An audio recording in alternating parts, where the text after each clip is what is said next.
Bom, a grosso modo, existem duas alternativas de combater a Cracolândia. Uma é por meio da internação involuntária e o cuidado em liberdade. A internação involuntária, como o próprio nome diz, é a internação de um dependente químico em uma clínica de reabilitação sem que haja o consentimento dele.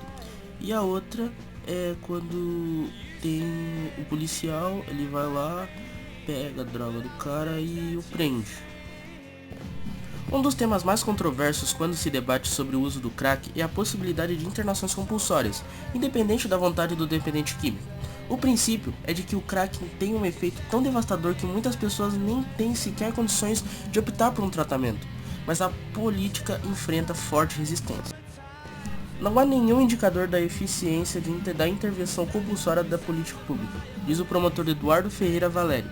Ele afirma que essas medidas só geram resultado se tiverem adesão, ou seja, se a internação não for compulsória.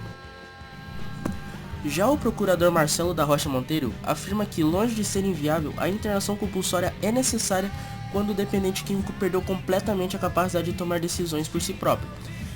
Ela é necessária desde que o médico constate que aquele indivíduo, em razão da dependência, já não tenha plena capacidade de autodeterminação, ou seja, já não tem discernimento pelas ações das drogas para decidir o que é melhor para ele, ressalta o promotor.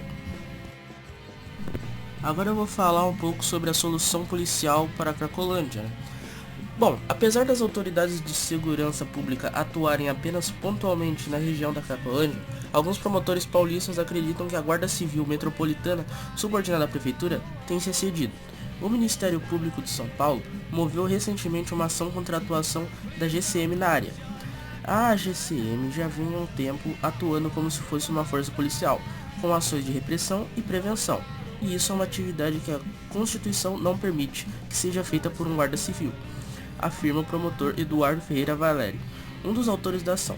Ele também se queixa de uma ação militarizada da GCM, com o uso excessivo da força contra os frequentadores da Cracolândia. Para o promotor, a solução para o problema da Cracolândia não virá da atuação policial, mas das políticas públicas de longo prazo que incluíam, dentre outras, ações de promoção da saúde mental e de combate à miséria. É preciso criar políticas públicas duradouras e consistentes voltadas à complexidade do problema, diz ele, criticando a falta de continuidade dos programas criados para as diferentes gestões na prefeitura da capital paulista nos últimos anos. Obviamente que combater o tráfico é uma coisa muito importante para a gente solucionar o problema da Cracolândia. Nós podemos usar como exemplo as ações tomadas no combate ao crack pelo FBI e as outras autoridades americanas nos anos 90.